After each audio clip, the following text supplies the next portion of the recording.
His crimes against children shocked the world. He's someone who likes to hurt mentally, to hurt physically. His arrest sparked protests that brought his home country, Belgium, to the brink of revolution. We were just informed that as from today you stop your investigation. And that was it. His dark past fuels conspiracy theories to this day. There was a sense of total disbelief, a sense of revolt. This is the shocking story of the monster of Belgium. Who was he? How was he able to kidnap, rape and murder young children right under the noses of the police in this modern European country? Was he protected? Or did he benefit from a catalogue of police mistakes? I don't believe that there is one person in this country who knows the full story.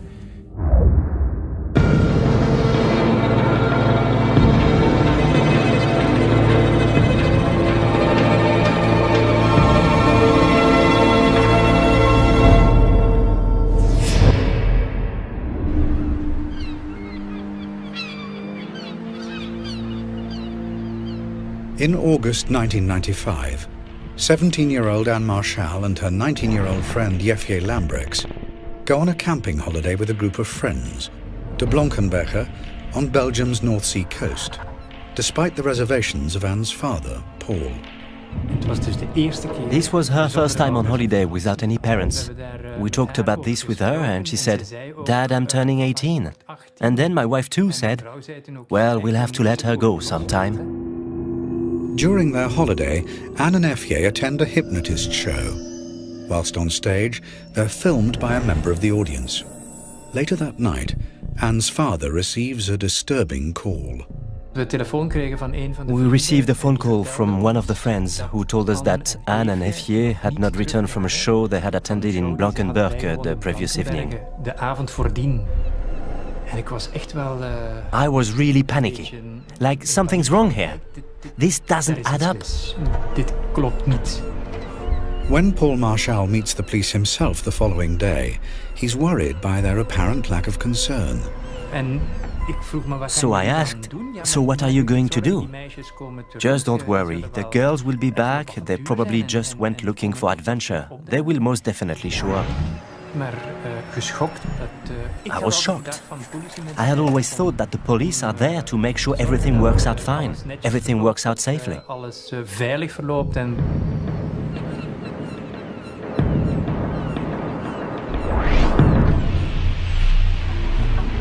Paul Marchal returns home and begins his own campaign to find his daughter. No posters or searches were made, so we were going to do it ourselves. He is not the only parent searching for a missing child that summer in Belgium. Only 8 weeks before Anne and Jefje disappeared, 8-year-olds Melissa Rousseau and Julie Lejeune had vanished from a park near their home in Grasse-Ologne, over 100 miles to the south of Blankenberge. The police have made little progress in finding them. Journalist Douglas de Koning has written about the impact of Belgium's missing children throughout the 90s. It happened so often that kids disappeared. It seemed like some kind of phenomenon we started to live with. Yeah, that happens every summer. Some kids disappear. Children that disappeared from one day to another and that left no trace at all. Some politicians like Vincent Decroly are also becoming concerned. A child disappearance was considered a relatively ordinary problem, treated like an ordinary theft.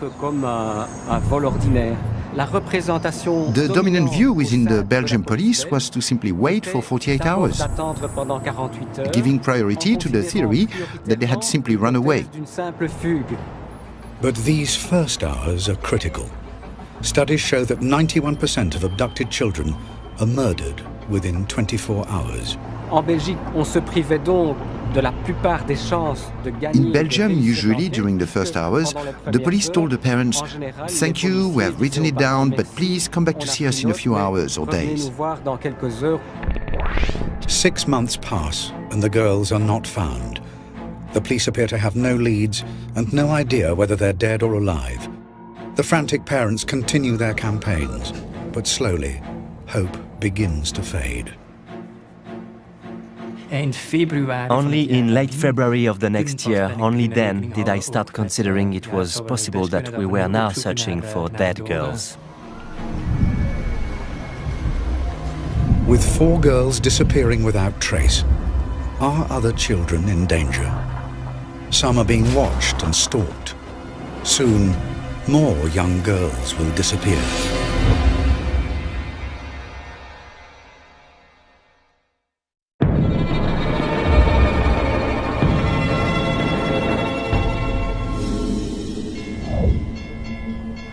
On a summer's day in 1996, 12-year-old Sabine Dardenne begins her ride to school as usual.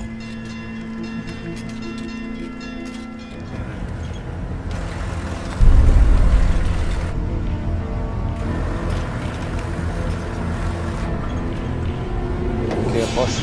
Mets-toi tout près, colle, colle, colle.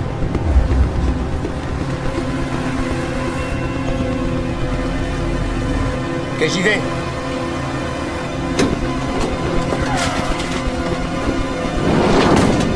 Touche pas! Vite, vite!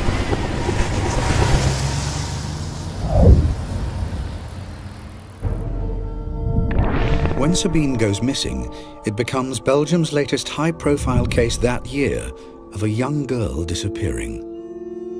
In response to growing concern, the authorities establish a missing persons unit to coordinate all the separate investigations.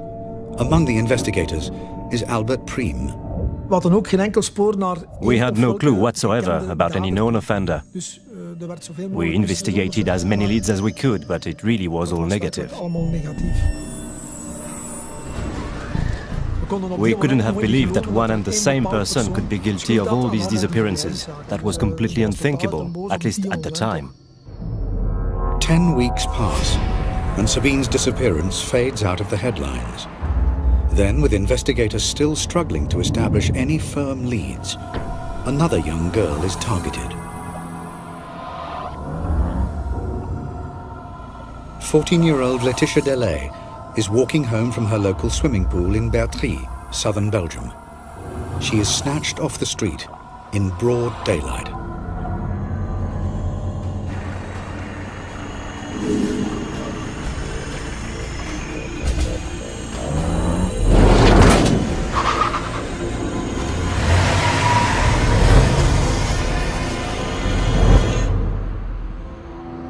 With 6 girls missing, there is strong public pressure to get results.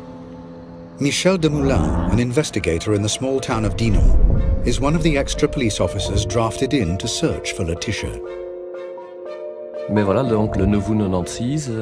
the 9th of August 1996, the day Laetitia went missing, I was called upon to participate like other investigators in searches regarding this disappearance, since the investigation so far had yielded loads of data that had to be verified.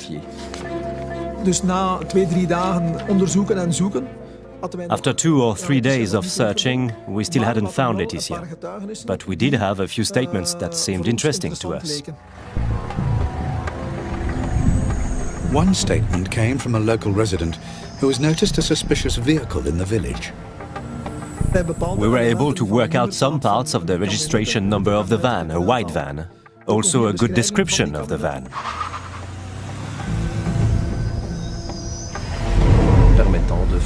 Which allowed us to make a connection with someone who had a potential profile on this kind of thing.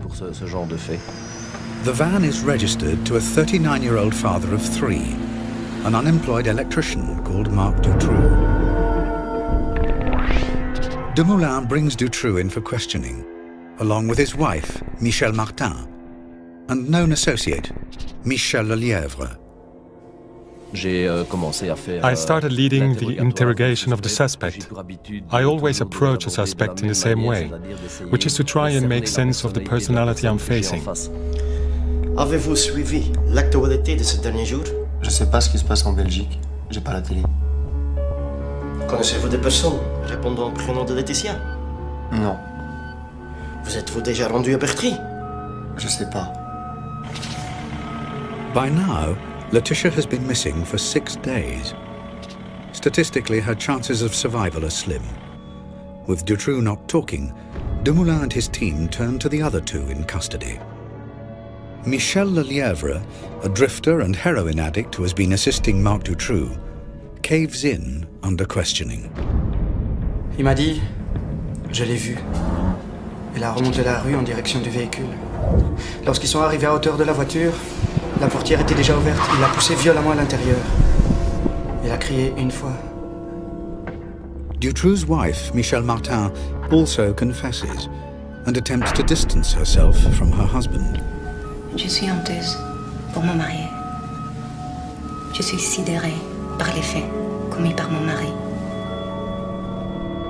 J'ai conduit le véhicule jusqu'au Marcinelle. Marc est toujours resté à l'arrière, près de la fille. Michel Lelièvre's confession means Inspector Dumoulin now knows that Dutroux has taken Laetitia, but he doesn't know if she's still alive. When you are looking for a victim, you're hoping to find them alive, so you do have to be firm. Nous savons tout, Monsieur Dutroux. Je veux que vous nous portiez à Marcinelle et nous montriez ce que vous avez fait avec Laetitia Delay. But he isn't prepared for what happens next. Tu sais quoi? Je peux te donner 2 filles.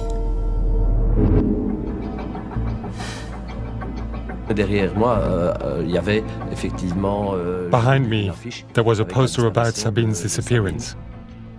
So when he told me the other one's with her, I just cast a brief glance behind me and I said, "Who, Sabine?" And he said yes. I'm telling you, when I hear this, it still gives me the shudders again. Armed with sensational information of the whereabouts of the two missing girls, investigators rush Dutroux to a house in Charleroi, in which he claims they're imprisoned. Dumoulin's only hope is that the girls are still alive. I was quite sure he had told me the truth, but at the same time I thought it was almost impossible they could be there.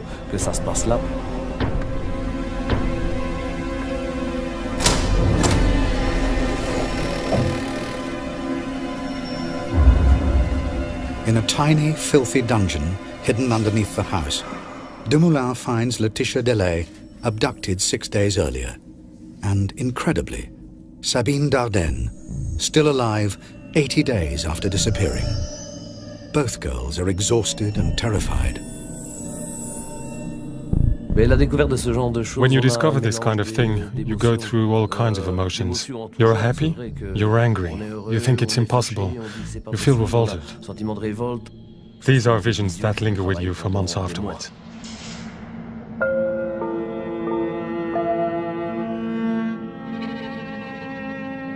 Under the full glare of the world's media, the two girls see daylight for the first time since their abduction. I recognized Laetitia at once, but Sabine, at first I couldn't really believe it, and I wasn't the only one.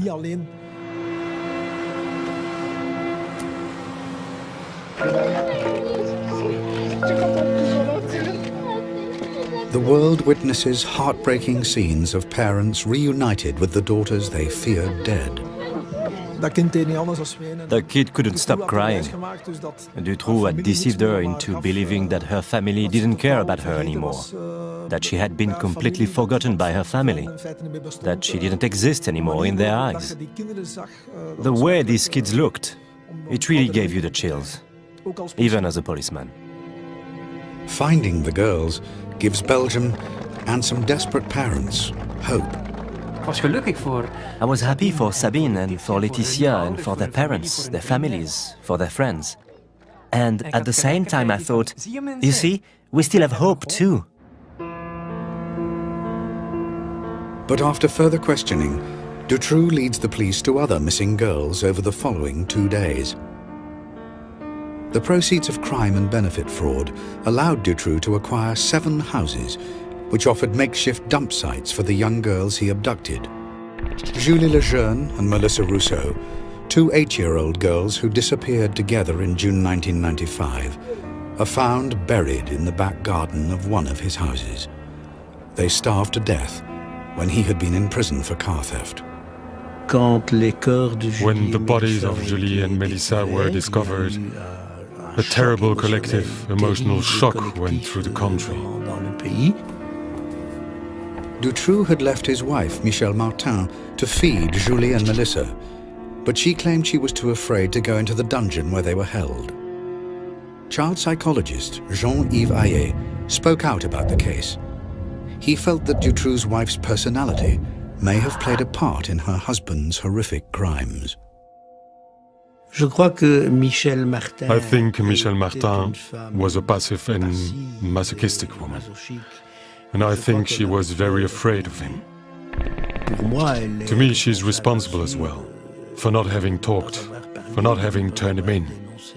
Well, she could even have done it anonymously if she was so afraid, but she didn't. 17 days after his first confession, Dutroux leads police to a property in the town of Jumet, where investigators discover the bodies of Anne Marchal and Effier Lambrex, who had disappeared while on holiday more than a year earlier. The girls had been drugged and buried alive. For Paul Marchal, the search for his daughter is over. It was, of course, very painful. It's hard to accept at that moment.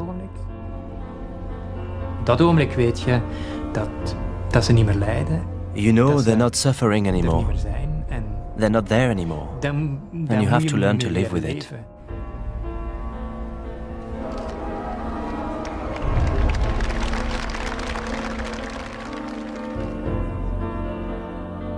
All 6 missing girls have now been found. Belgium struggles to come to terms with the tragedy.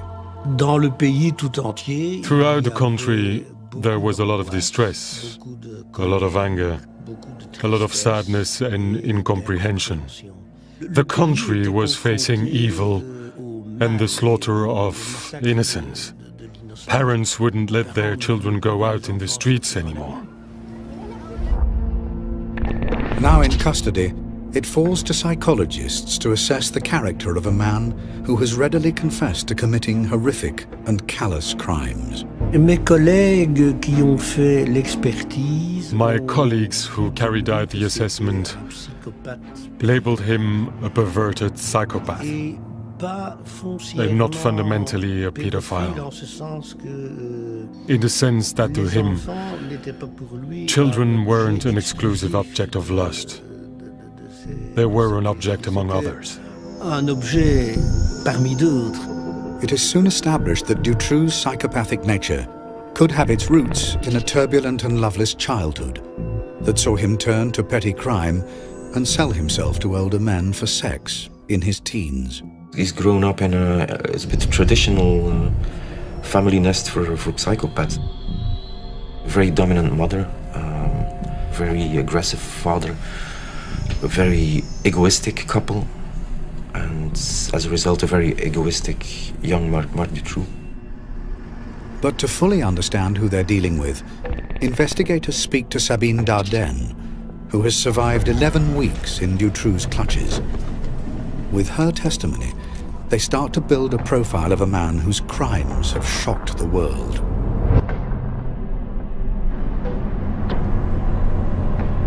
After being snatched on her way to school, Sabine was driven to a house in Marcinelle, a suburb of Charleroi, a city in Belgium's decaying industrial heartland.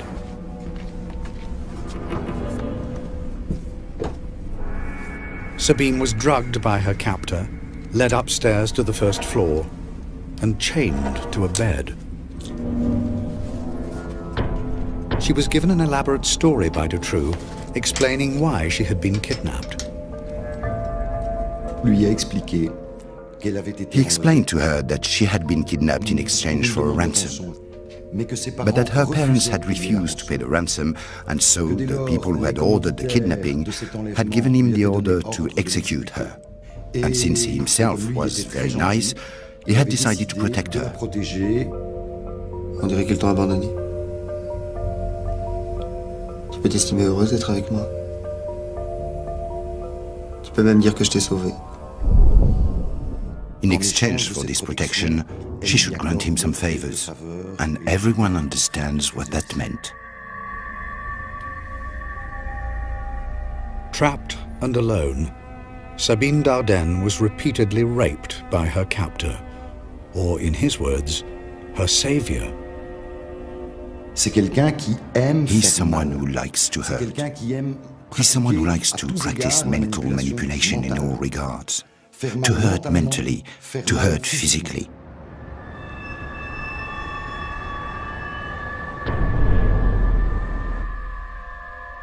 As the weeks passed, Sabine was confined to a specially constructed dungeon, 3 feet wide and 9 feet long.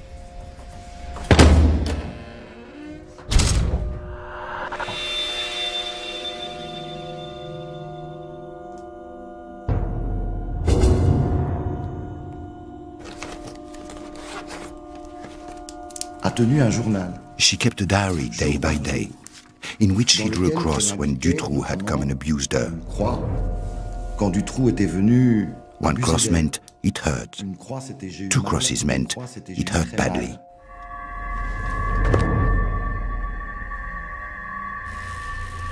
Sabine's captor allowed her to write letters, which he promised to send to her parents. I promised to be less selfish and also lend my things, be more helpful, be better-tempered. I'm sure you'll find that I've changed.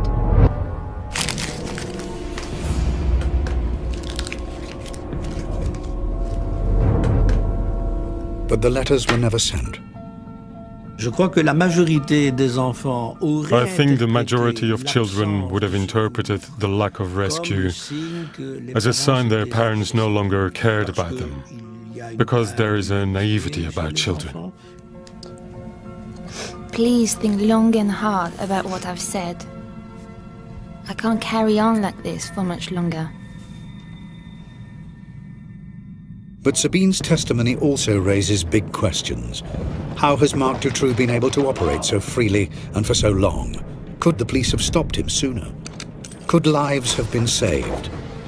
As more chilling details emerge, the world looks on in horror as Belgian society approaches meltdown.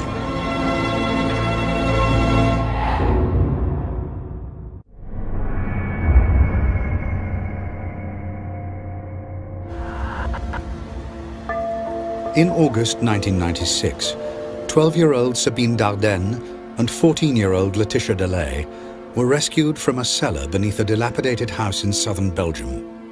Laetitia had been imprisoned for 6 days, Sabine for 79. But while they have survived, 4 other girls have perished at the hands of their captor, Marc Dutroux. Over the next few months, a series of devastating revelations emerge about Dutroux's past and his relationship to the country's authorities. Belgians realize in horror that the police could have arrested him long ago, potentially saving the lives of 4 young girls. The name of Marc Dutroux was in the file less than 2 weeks after the disappearance of Julie and Melissa. So the police had all the information they could only dream of. All the conditions to arrest Marc Dutroux were met many months before his actual arrest. The abductions that followed Julie and Melissa's kidnapping could have been avoided. We are absolutely positive that Dutroux could have been arrested. Information comes to light.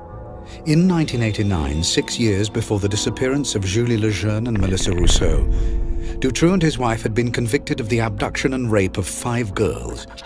Dutroux was released just 3 years into a 13-year sentence. It was completely predictable that this guy would relapse. A time bomb, a powerful time bomb was ticking. From his release in 1992, warning signs were flashing. A police informant claimed he was asked by Dutroux to help him kidnap a girl. Dutroux's own mother even tipped off police that her son may be hiding girls in his home.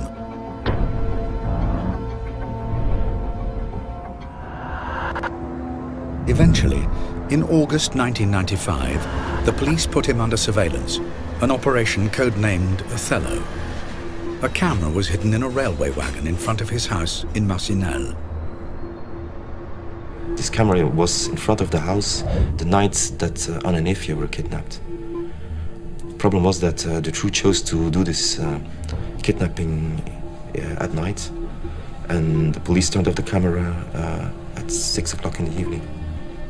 Afterwards, they tell us that for operational reasons, this camera has only been turning from 8 o'clock in the morning till 6 o'clock in the evening or something. This is very intelligent if you want to catch someone, a pedophile, kidnapping girls. The officer in charge of Operation Othello, René Michaud, visited the house in December 1995. Dutroux had recently been questioned about stolen cars, and investigators used this as an opportune moment to search his house. Also present was a locksmith, Alain Lejeune, who was accompanying the police in their search. Qu'est-ce qu'on entend? Il y a des enfants ici? Suddenly, children's voices are heard. You heard these voices and this discussion starts. Did you hear that? Non, ce sont des enfants dehors. Ouais, ils jouent dehors. Ah non, ce bruit vient de l'intérieur, écoutez, c'est clair. Silence. Non, et puis c'est qui le policier ici? Allez, on y va. The locksmith said, I heard voices and it was absolutely clear that they came from there, from 2 meters from where we were standing. The voices are Melissa Rousseau and Julie Lejeune. 3 months later, they were dead. Do not forget that this Julie and Melissa disappearance was the top story in Belgium. That was the top priority of police. At least that's what they told us. Michaud found video cassettes during his search. They didn't watch the tapes. The explanation afterwards that they didn't have a video player. On one of these tapes, we can see Marc Dutroux constructing his cage. The explanation of where it was and how it was constructed was on tape. They just had to watch it, but they had no video player. There again, that's official version. Sorry, I don't buy it. René Michaud always claimed that the door to the dungeon was so well hidden, it was impossible for him to realize its true significance. A claim backed by other investigators who have been in the house. The space in which the children were confined, it was hard to see, because shelves had been placed in front of the door. There were plenty of boxes, rubbish, everything was stacked. So no one could ever suspect that behind that wall, a cell had been built to hide children in. I cannot conceive of any investigator who wouldn't go all out while looking for a missing girl. Michaud, who died in January 2009, stated that his failure to find the girls haunted him. Others are skeptical. To accept the word incompetence, sorry, there's a limit to what you can consider as being incompetence. Toute la Belgique recherche ses enfants. The whole of Belgium was searching for the kids. And the gendarmerie knows Dutroux, with his past as a child abuser. They know he's building suspect hiding places in some of his houses. And yet, for some totally incomprehensible reason, Marc Dutroux wasn't arrested. Belgians begin to ask whether Marc Dutroux is being protected by powerful people within the state. While in custody, Dutroux himself fans the flames of conspiracy with a controversial claim which will forever change the global perception of this case. He states he is part of a national paedophile network whose tentacles stretch right to the top of Belgian society.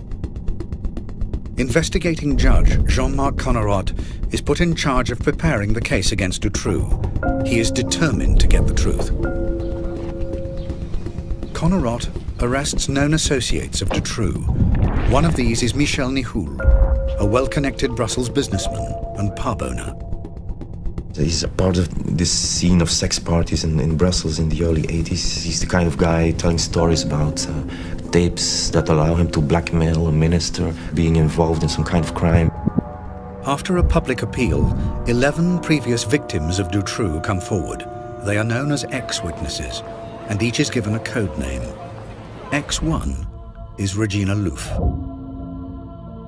I saw him on TV and all these people yelling at him, and it was a very strange experience for me.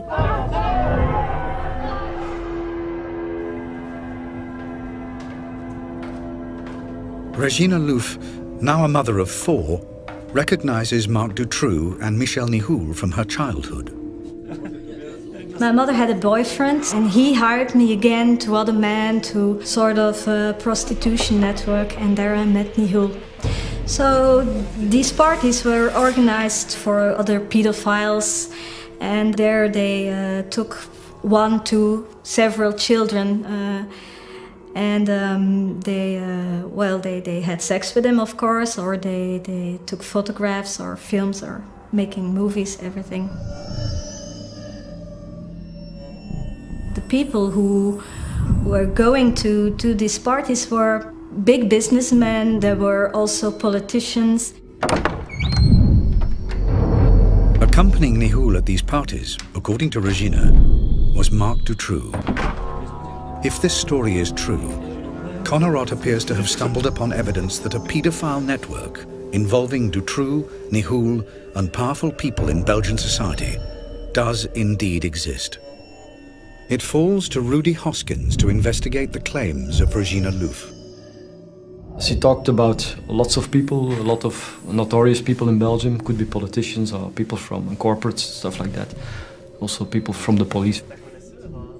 It's difficult to say what the first impression was. It was a young woman with quite some problems, I think, in her head, honestly.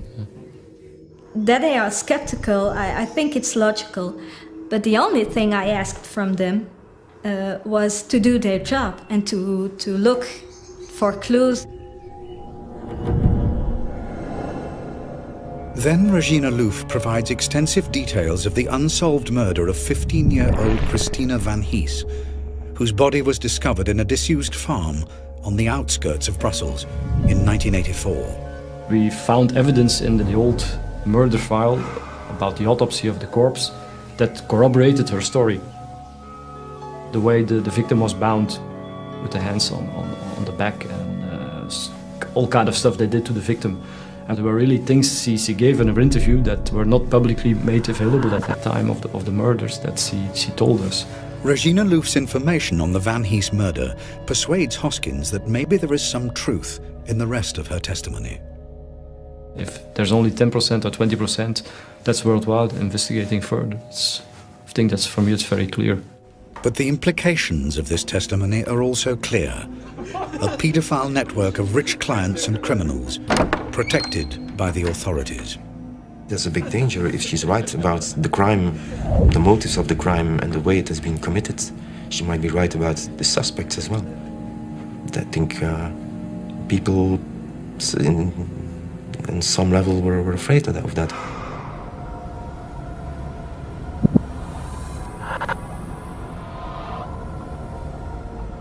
However, Judge Connerot's investigation into Regina Louf's claim of the existence of a powerful paedophile network is suddenly brought to a halt.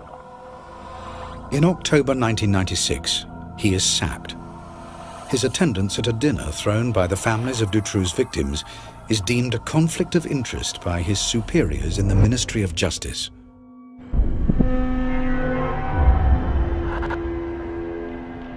Rudy Hoskins and the team working with the ex-witnesses are summoned to the Justice Department. We were just informed during that meeting that, already, as from today, you stop your investigation. And that was it. We were going too far for some people. Don't ask me who, I have no idea, and why, no idea. I still ask myself the same question, but we touched upon something that was not supposed to get out in the open. Connerot's dismissal has a devastating effect on public confidence in the Dutroux investigation. I am covering criminal investigations in this country for 15 years. I can't give you hundreds of names of judges having dinner with victims, with lawyers, with suspects. This happens all the time. In Connerot heb ik I always believed in Connerot. This stank and still stinks, in my opinion. Hundreds of thousands of Belgians agree. On the 20th of October 1996, national outrage boils over at a huge march organized by the families of Dutroux's victims. There was a sense of total disbelief, a sense of revolt, a sense of this can't go any further like this. 300,000 people march through Brussels. Workers across the country go on strike, and firemen turn their hoses on government buildings to symbolically cleanse official corruption. Belgium stands on the brink of revolution.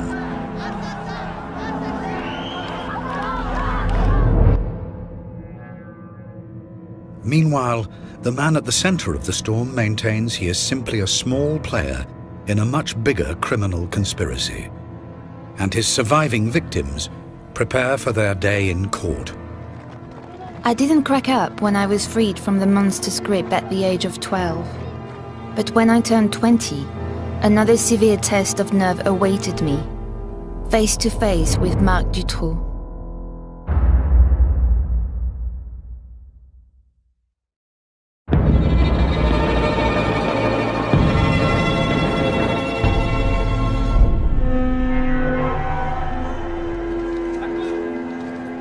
In 2004, Sabine Dardenne and Laetitia Delay attend the trial of the man who held them captive in his dungeon.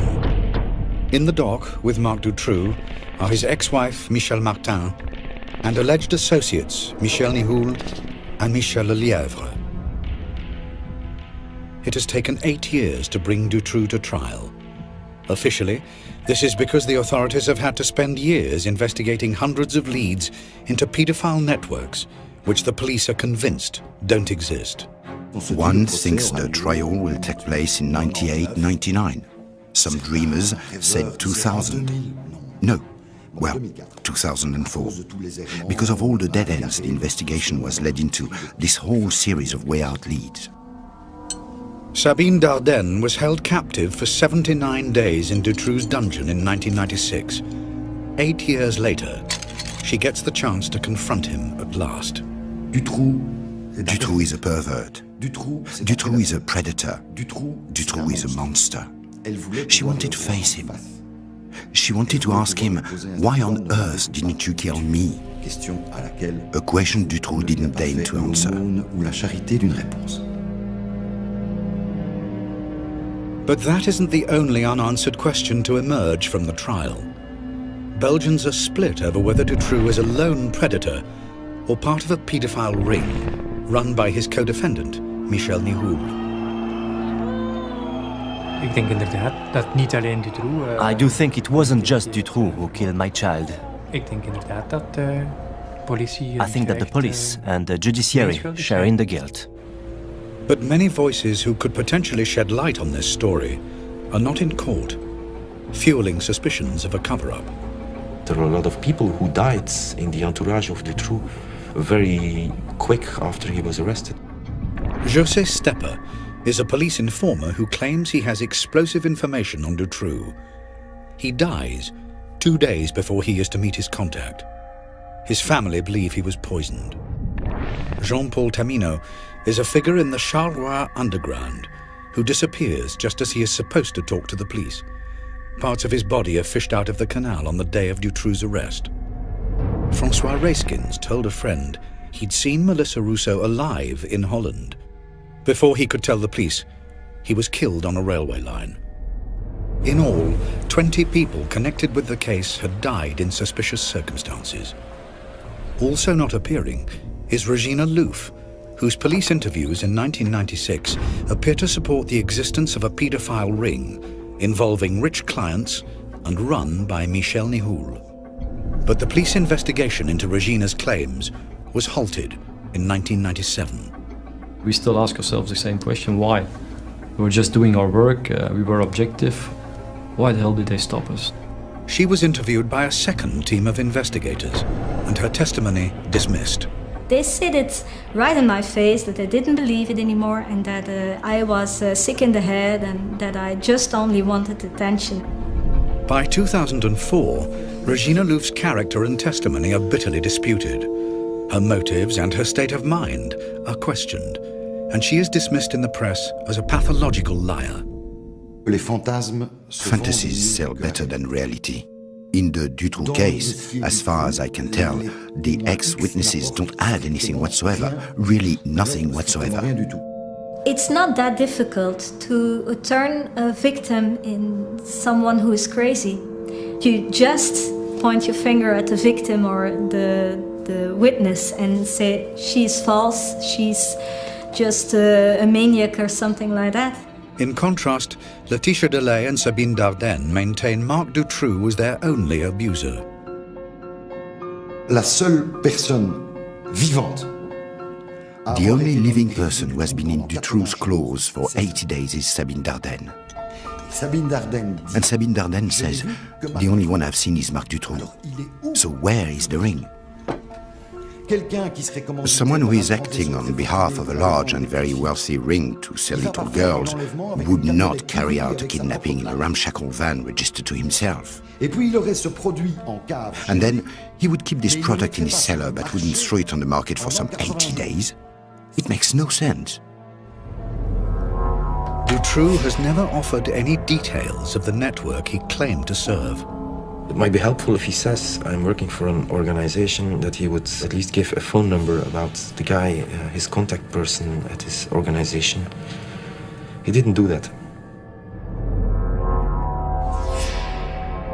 On the 17th of June 2004, Marc Dutroux is found guilty of the abduction and rape of 6 girls and killing 4 of them. He is sentenced to life behind bars. His associate and driver, Michel Lelièvre, is found guilty of kidnapping and sentenced to 25 years in jail.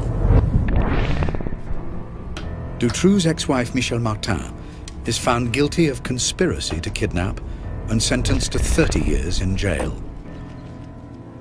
Businessman Michel Nihoul is convicted of drugs offences, but he is acquitted of being an accomplice of Dutroux. Officially, therefore, there is no paedophile network, no powerful clients, and no cover-up by the authorities. The investigation revealed that Marc Dutroux acted alone. We haven't found a single element, neither in the investigation nor afterwards, indicating the existence of a ring, past or present, in our country. But not everyone is satisfied. I think we're never going to get the true story. And I don't believe that there is one person in this country who knows the full story. The questions of whether Marc Dutroux acted alone or if he was part of a larger criminal network have never been resolved. It's obvious he could have been arrested much earlier on. It's definite that Julie and Melissa could have been saved, and that other later victims could have been saved as well. The question will always be whether that was just bad luck or whether other parameters could have been at work.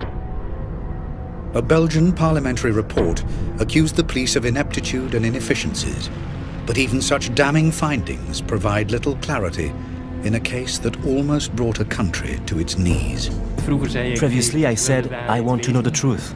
Now I say, I want to get as close as possible to the truth, because we're not allowed to know the truth.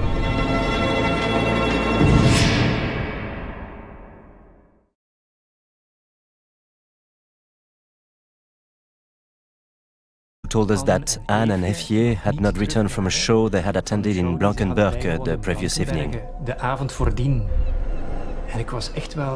I was really panicky, like something's wrong here. This doesn't add up. When Paul Marchal meets the police himself the following day, he's worried by their apparent lack of concern. So I asked, so what are you going to do? Just don't worry, the girls will be back, they probably just went looking for adventure. They will most definitely show up. I was shocked. I had always thought that the police are there to make sure everything works out fine, everything works out safely.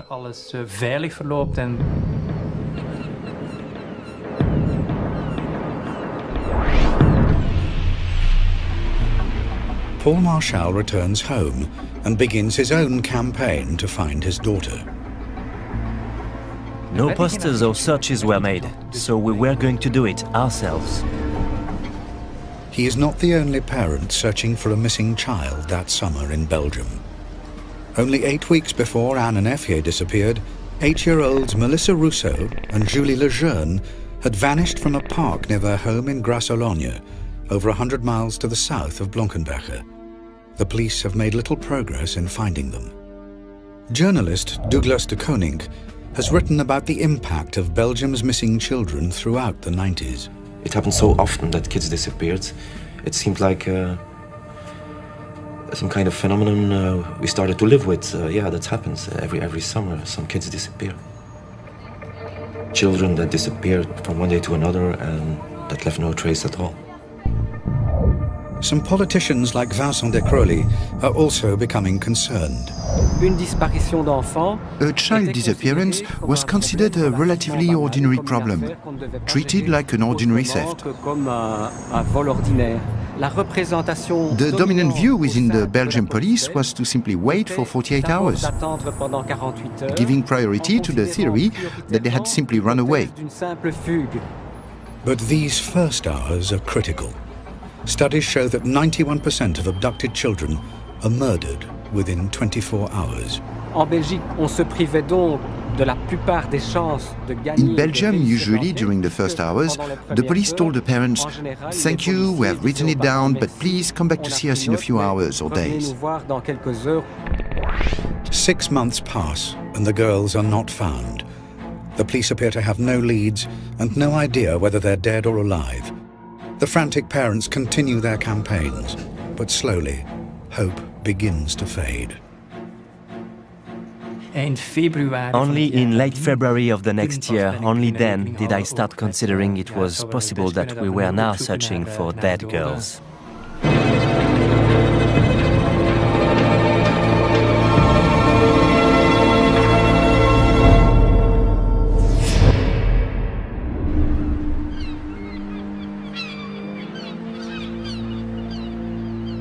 In August 1995, 17-year-old Anne Marchal and her 19-year-old friend Jefje Lambrechts go on a camping holiday with a group of friends to Blankenberge on Belgium's North Sea coast, despite the reservations of Anne's father, Paul. This was her first time on holiday without any parents. We talked about this with her and she said, "Dad, I'm turning 18. And then my wife too said, "Well, we'll have to let her go sometime." During their holiday, Anne and Jefje attend a hypnotist show. Whilst on stage, they're filmed by a member of the audience. Later that night, Anne's father receives a disturbing call. We received a phone call from one of the friends who...